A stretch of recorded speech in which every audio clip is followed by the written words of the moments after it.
His Mennonite plain coat made John Castle Clemens look like a minister. To the Clemens Family Corporation of Hatfield, Pennsylvania, he is father, grandfather, great and great-grandfather, or simply Grandpop, John C. Of the 5 capable sons carrying on John C.'s values, 4, John Jr., Abe, Ezra, and Lester, purchased and developed the Hatfield Packing Company. The second son, John S. Clemens, the corporation's first president, testified to his father's attitude. Honesty. Honesty? He told me time after time. He was very strict on that. This spiritual economic legacy is articulated in the family's 3rd generation. If there's one thing that I've learned from our family is we can never separate who we are from what we do. What you are on Sunday, you are on Monday, Tuesday, Wednesday, Thursday, the whole week. You've got to be the same. From my parents, from the family, going back to Grandpa Clemens, that's what he tried to do. We're not different today than we are on Sunday. It's the right way to do things. And the 4th generation is projecting John C.'s legacy into the future. You think about great-grandpop's entrepreneurial spirit. I mean, he did multiple things. My passion is that the Clemens Family Corporation will continue on, whatever the business might be, of providing a quality product or service, and they do it with integrity, ethics, and stewardship as the foundation of all that they do. John C. Clemens' dealings with family, with business, with life, have left an indelible impression on one of Northeastern America's unusually successful family businesses.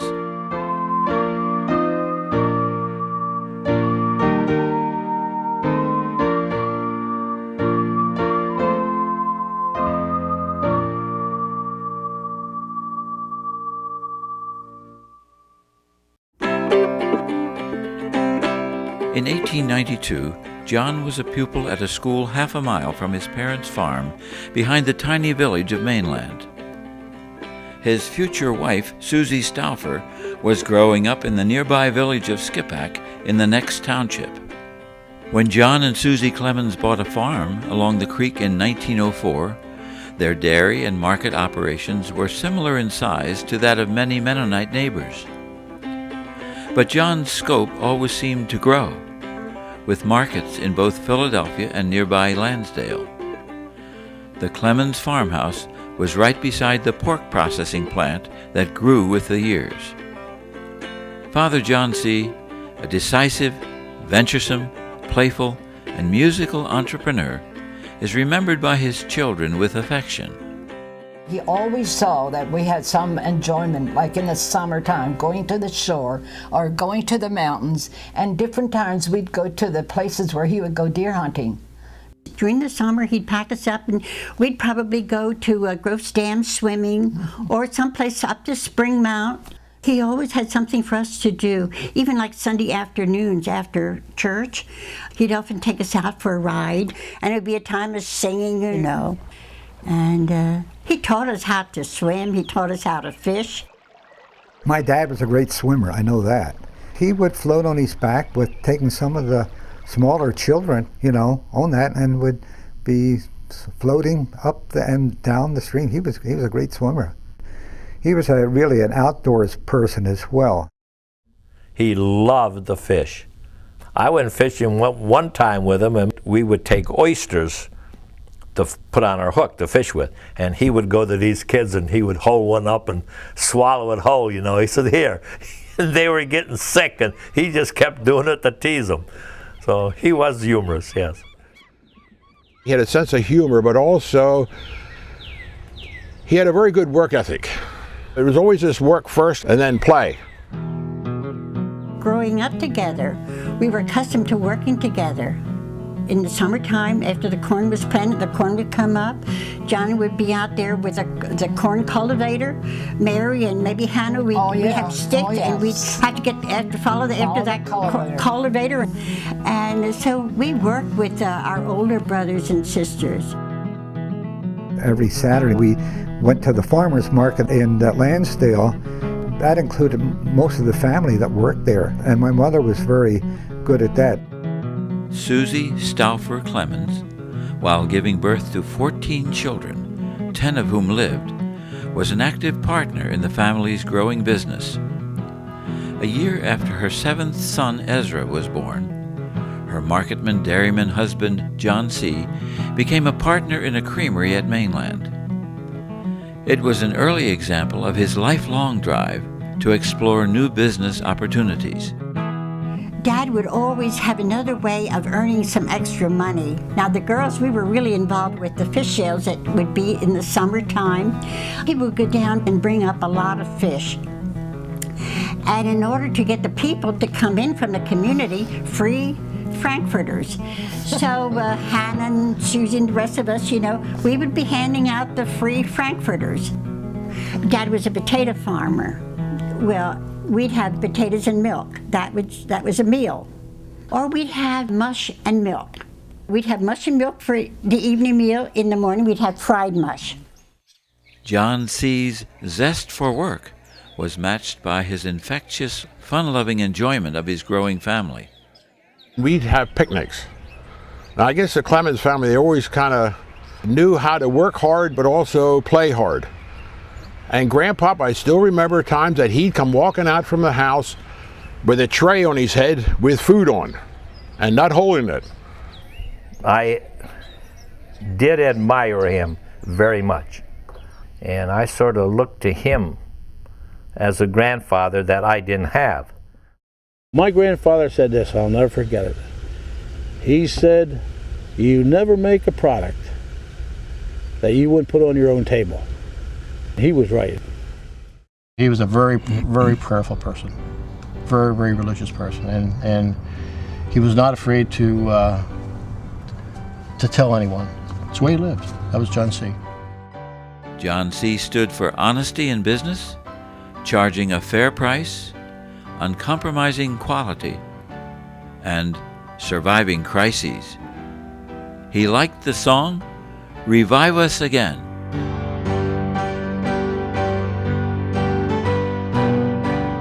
The first of 3 major crises came on a Sunday afternoon in the spring of 1921.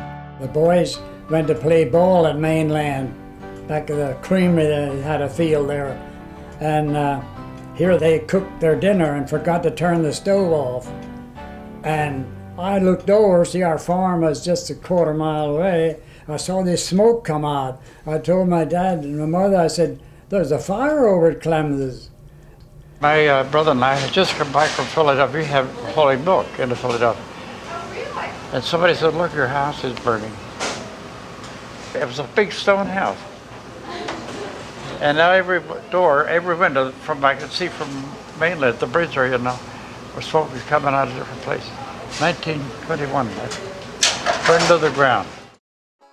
2 decades after moving to the bucolic Skipack, 44-year-old John C. named his growing pork processing business the Pleasant Valley Packing Company. As the family enlarged along with the company, the 10 children grew up learning to work. We did a lot of things together because apart from the butchering, we also did farming. So everybody had their part. Even as the business grew, we each had our functions. That carried right through to the plant itself. In 1933, a second crisis severely shocked the Clemens family. At its center was beloved Mother Susie, a hard-working, music-loving woman. One of her favorite songs was The Wayside Cross.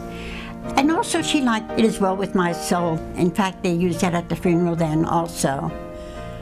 My world ended at that time. Yeah. It was such a heartache.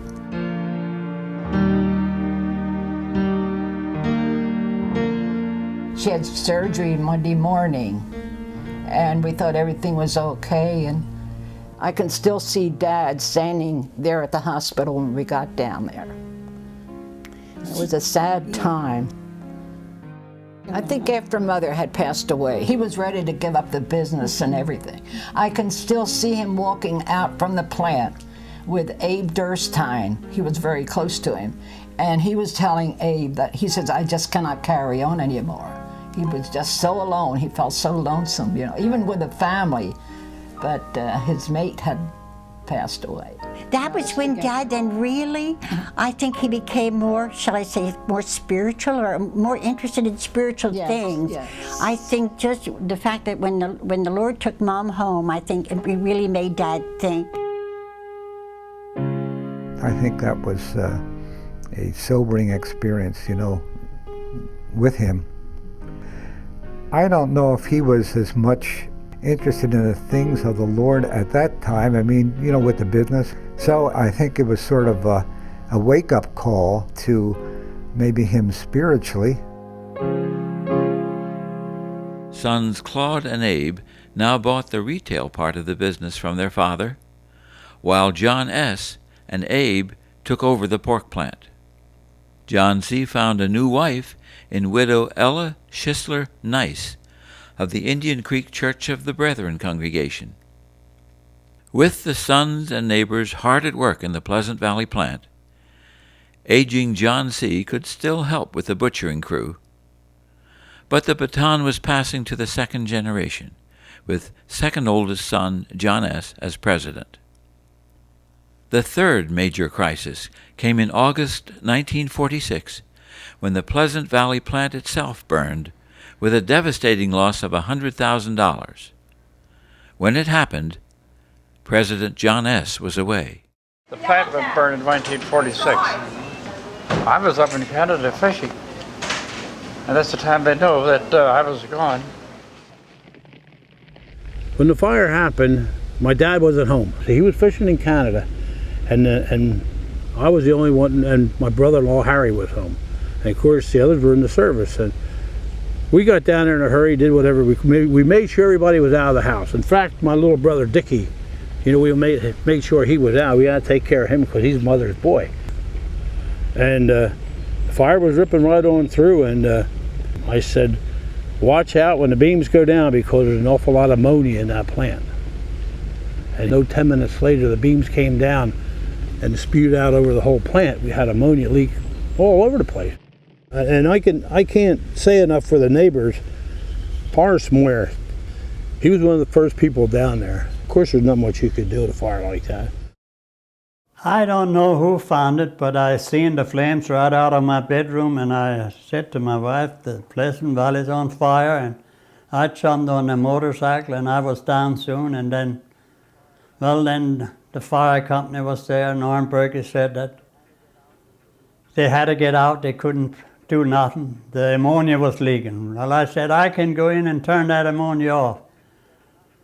And then he said, not without a rope on, because if you don't come out, we'll pull you out, he said.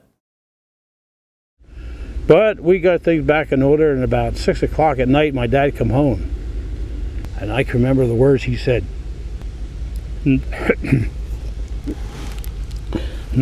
No life lost, was it? No problem, no life is lost. He looked around and says, we'll rebuild her, we'll rebuild her. And that was his concern. You know, nobody got hurt. He said we rebuild her. When that plant burned down, that was quite a devastating experience for us. And so in cleaning up the debris and all, I always remember my brother Abe, who had a positive outlook. He felt that something good, even out of this disaster, was going to come out. So we weren't able to get steel or equipment because rationing was still on. And so you said, well, how long will our customers, you know, wait on us? Or they would go to other competitors like Hatfield. A few miles away in the next township, a pork packing company begun in 1895 had fallen on difficult times. Having passed through several partnerships in the company's half-century history on the road named for the company's founder, J.M. Funk, it had struggled during the war years to get enough hogs and other necessary materials. My Uncle Abe, he found Hatfield over here that's going to be for sale. And he said to my dad, he said, I think we ought to buy it. And my dad was kind of reluctant. So we approached Hatfield, and they were interested because controls and rationing was still on. So they came back to us. They were sorry for what we were going through. Says, well, they talked together. They were willing to sell. And so we purchased the plant, and it was only 3 days after that that President Truman, I remember, came on. He says that all the controls were lifted. So we felt that it was the Lord's timing, because if that would have happened prior to that, I'm not sure of whether they would have sold. So we purchased the plant. With the total amount, we divided it into thirds. So it was the three of us. And Ezra at that time was in the service, so he wasn't involved in that. When we moved from Pleasant Valley after the fire, Hatfield was made available, and Dad and Abe went to Claude, my oldest uncle. He didn't want part of the business. And then Lester and Ezra were asked to come in. Of course, they had to all go out and borrow money to purchase Hatfield, and they really got along well. The brothers purchased Hatfield Packing Company only 3 months after the disastrous fire at Pleasant Valley. While John remained president, Ezra, just back from the Army, was made sales manager, a position he would keep for 25 years. Newly married Lester moved into the farmhouse next to the Hatfield plant. Here the brothers kept their father's family pattern of working together. One thing that I remember over at the plant, that every Friday, it was Abe, John, and myself, we would do the scrubbing down of the plant floor. I mean, we always started, at the bottom. And so we knew the business from, bringing the live hogs in right through the slaughtering to the kill line, to the cut line, and so forth. My father-in-law was a great man for work. He could see things that I would never see. Go over there and scrape and paint that, and there was always something to do, always. As the business continued to grow, and I think every year we added something to Hatfield to improve the conditions, because the condition of the plant wasn't that great when we took it over compared to what we had over at Pleasant Valley. In 1952, Lester's nephew, Butch Clemens, also moved into the old farmhouse, making this the childhood home of both of the 21st century's main officers, Phil and Doug Clemens. Hatfield's swift growth in both production and marketing skills was exemplified in the natty pose of cousin Bob Clemens delivering his Hatfield brand to one of the region's many changing retail outlets. An annual employee picnic made clear that this expanding business had lost none of founder John C.'s sense of family. Within 5 years, Abe was innovating an idea born from his father's sense of community. We had employment of several Mennonite pastors, and back in those days they weren't being paid. So my brother Abe said, well, there should be something done, and we should start something that would be like a profit sharing plan. And that's when that started. So that continued to grow, and that's been continuing on, I guess, since the late 50s, right up until the present time. I got profit sharing. Did you? Yeah, and some of them said I wasn't going to get too much pension because it just started their pension plan. But Abe said, if he don't get pension from the day he started from us, there won't be none, he said. So I got it from when they started at Pleasant Valley. He said, I stuck with him during the war where the others all left him, and they wouldn't have had no workmen, it wouldn't have been for me. I was very well pleased with what they did for me. Hatfield now showed its difference as it began to defy the trend of local meat processors declining or moving west. In 1959, sales manager Ezra introduced the logo of a smiling porker, used along with the slogan, Country Made. The mid-1960s found the company, under President John S., pushing hard against its rural Funks Road confines. The farmhouse was crowded out, the pool filled in, and to the already expanded plant was added an unprecedented 22,000-foot expansion. This was a major upgrading of the hog dressing, rendering, and packaging departments. With a workforce under President John S. surging from 108 to 155, Hatfield had to reinvent the ways they produced and sold their 100 kinds of product. An automatic frank system was installed, with the result that frank business shot up 12% in 1 year. John S., now moving toward retirement, had the steady backing of his 3 brothers, including Abe, whose own business in Clemens Market was also booming. I always respect Abe because I always called him the pencil man. He would know, where the bottom line was. And I think he had the knowledge and he had the background of both retail and wholesale because he had a niche in both.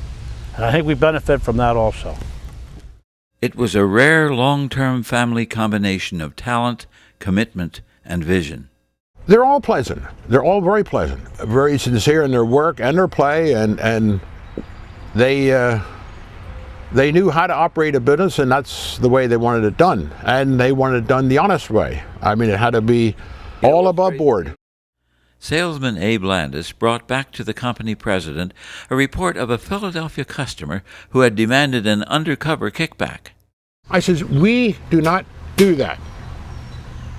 He says, well, do you realize it might cost you this business if you don't put something on there? I said, so be it. Well, I walked out of there and I did not have the business. And I guess when I got back, John says, hey, he says, where's the order? Let me see the order. I said, John, I don't have an order. What's wrong? I said, well, he wanted something back for himself, a payback. What did you do? I told him, I says, we don't do that. You done the right thing. That's honesty. Honesty will always win out. The next expansion, under President Lester Clemens, was celebrated with an open house in 1976. A 36,000-foot addition, and the increase from 850 to 1,200 hogs a day was important, but not more so under Lester's leadership than the company's commitment to doing things the right way. Lester's lifetime philosophy of business is evident in his recollection of the company's relationships with its hog suppliers. They were subsidizing those producers, because they are the ones that are producing a raw product. And so if they go out of business, this is hurting us as well. So we subsidized, which was unlike, I don't know of any other packer that did that. It cost the company a lot of money, when your competition was buying the low-priced hogs and selling it for whatever the market was at that time. But, they appreciated that.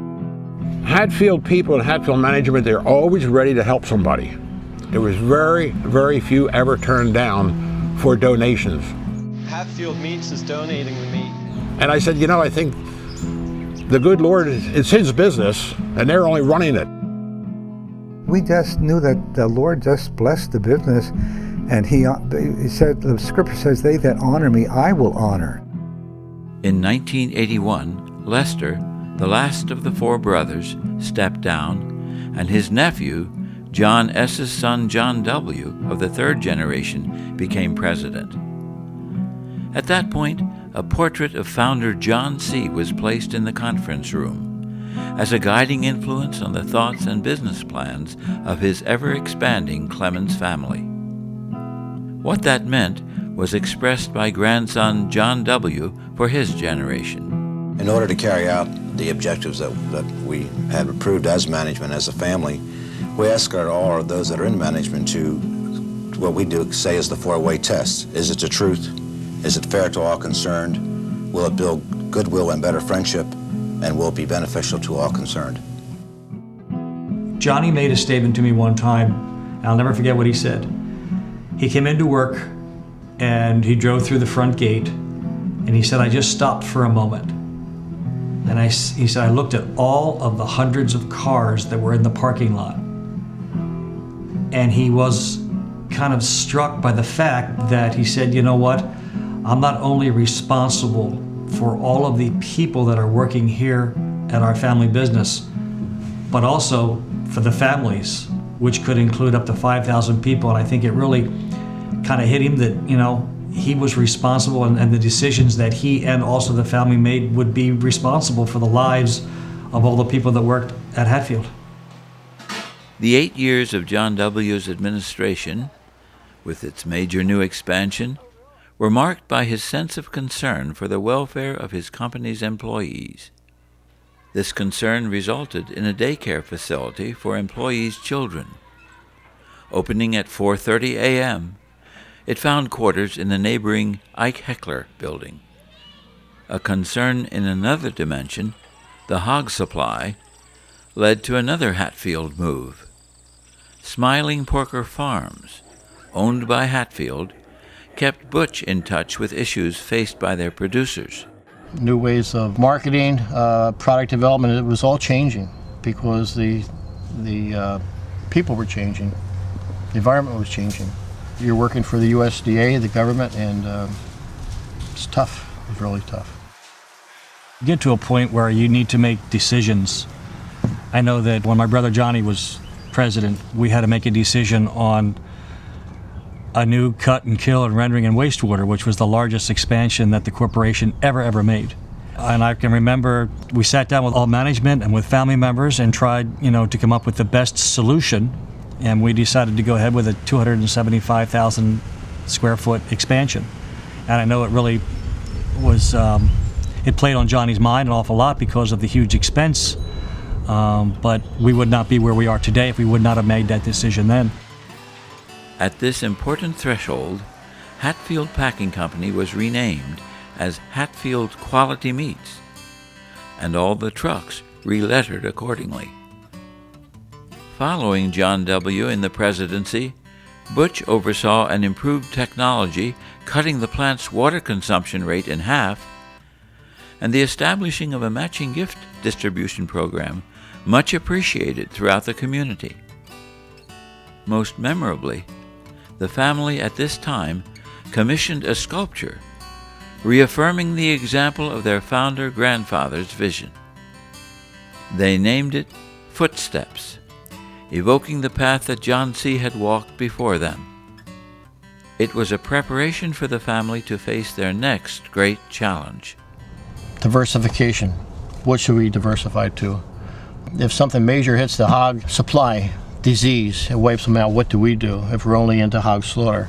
And we're doing our best to stay ahead of everything, but I think diversification is probably the biggest concern. Not concern, but it'll be a tremendous challenge, yes. Question, yeah. To face the changing business world of 1994, Phil Clemens, who'd grown up at the Hatfield plant, worked with data processing and then human resources, was named president. The company was beginning a series of acquisitions and expansions, starting with Luger Luncheon Meats at Beaver Falls in western Pennsylvania. Around the same time came the acquisition of Medford Meats in Chester, PA, maker of Phillies Franks. This began Hatfield's well-known association with the Phillies. Eventually, changing business conditions required the company to face a difficult decision. We made a decision that we were losing money, not gaining any money whatsoever. Even though we had the good markets, the good product, it was time to let it go. So, good experience. We sat down after that and critiqued it. And, what do we do wrong? What do we do right? What would we do next time? And it was a good learning experience. Now we still have the Phillies Franks. In fact, we just signed a new 7-year contract with a new Citizen Park. In fact, I think John C. is recognized down there in some way, and so it's very good exposure for Hatfield. Next came a pre-cooked sausage operation in Emmaus, PA. This was followed by Wild Bill's Snack Foods in Lancaster County, and a case-ready pork production facility in Springfield, Massachusetts.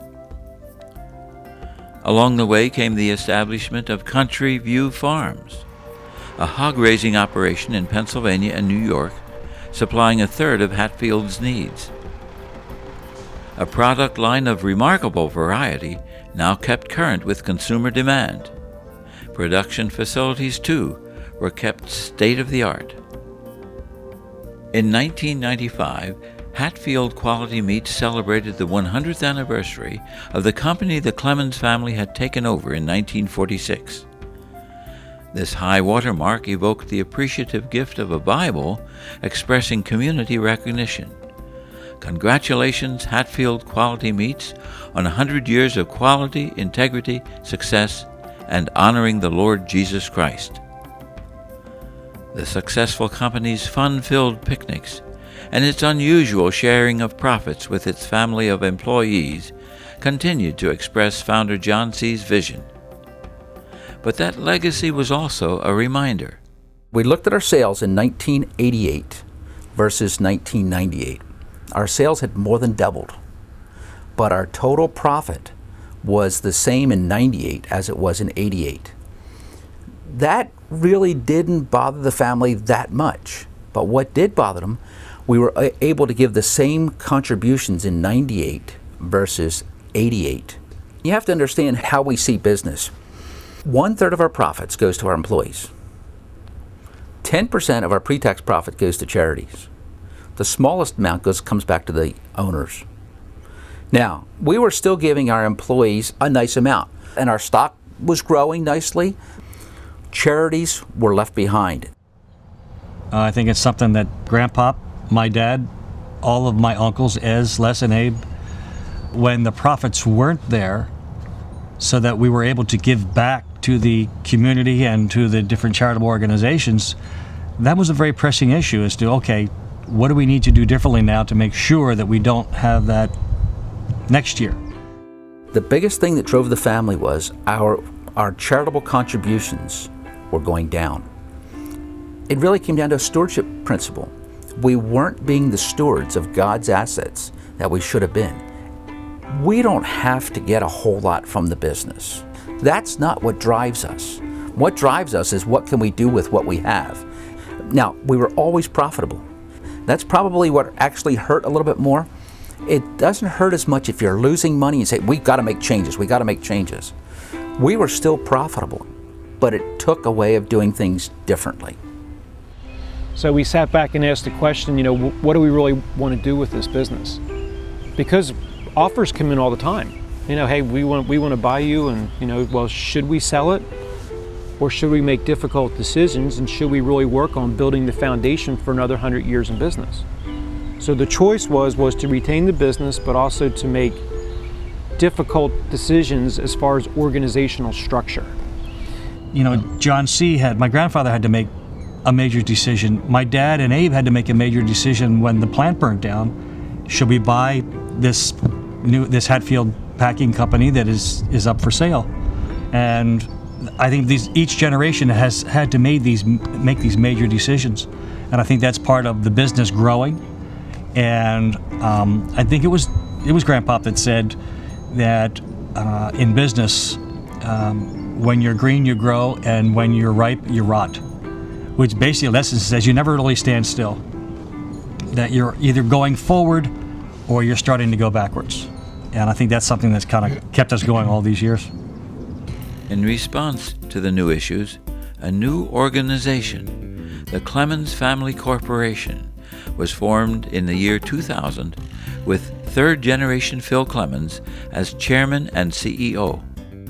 Two things changed after the reorganization in 2000, and one of them was that we now have a philanthropic committee, and they are the ones that disperse the contributions. It used to be an individual thing, which we still do individually, but now we do it as a corporation. We also have the Owners Advisory Council, and we are basically the liaison between the owners, which there's 180 some owners of the company, shareholders, and the board of directors, and we are an advisory board. Hatfield Quality Meats, remaining central, is now led by fourth-generation Doug Clemens, son of Butch. Its vigor is evident in the administrative facility newly added to the plant. The latest Clemens expansion is appearing at a junction on the turnpike near Quakertown. Called CFC Logistics, it's a response to new opportunity in cold storage warehousing and distribution. The CFC is the Clemens family face toward the future. As you take a look at businesses when they're going through the transition, as we went through it, one of the things that we did, clearly, we laid down the what. What do we want to be as a family business? And our vision statement for the Clemens Family Corporation says first that we want to own profitable, diversified enterprises that honor the Lord Jesus Christ. That was clear, number one. We wanted to be diversified, not just a Hatfield plant. We wanted to diversify. We didn't want to have all of our hams in one basket, not our eggs, our hams. We have the Clemens Family Corporation. We have Hatfield Quality Meats, which we consider our legacy business. And underneath there, we have Country View Family Farms, our hog operation. Then we have Wild Bill's Foods, which is our beef jerky operation. We have CFC Logistics, which is our warehouse, cold storage warehouse and irradiation. Then we have on this side in Hatfield Township, we have CFC Properties. In Temenson, we have CFC Temenson Properties. In Tioga County, we have CFC Hatco Properties. We have Smiling Porker Farms. And then we have 2 Delaware holding companies where we have some money invested. And besides that, we still hold the names of Medford, and we also have Beaver Falls Quality Meats. The family finds continuing inspiration in the spiritual legacy of its hardworking grandpop, John C. It's nice to celebrate history, but you can't live in history. Today's world is continually changing, but what we didn't want to have change, we didn't want our values to change. That's why we put in our vision statement, we want to honor the Lord Jesus Christ. I'm a huge embracer of change. Because the business environment and our lives change at such a rapid pace, you can't resist that. But what I tell people that, even though we want to embrace change, there are also some things that will never change. And that's the integrity and the ethics and the stewardship, which I would consider the principles of what the business was built on.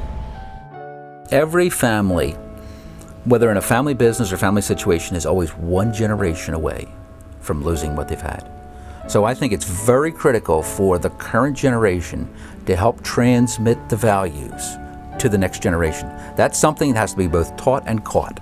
They have to see us that our word is our deed, and we do what we say we do, and we are honest in dealing with it. We want quality to define what we do. And that's quality in the meat products, that's quality in the people, quality in the way we have our buildings here, the way we keep our lands. That we believe we need to be a good community citizen. Our history is Pleasant Valley Farm. That's our history. That's where great-grandpa began the business. And that's why I was so glad when we did the reorganization that we named our corporation the Clemens Family Corporation. That's our history. The Hatfield Packing Company was just part of our history.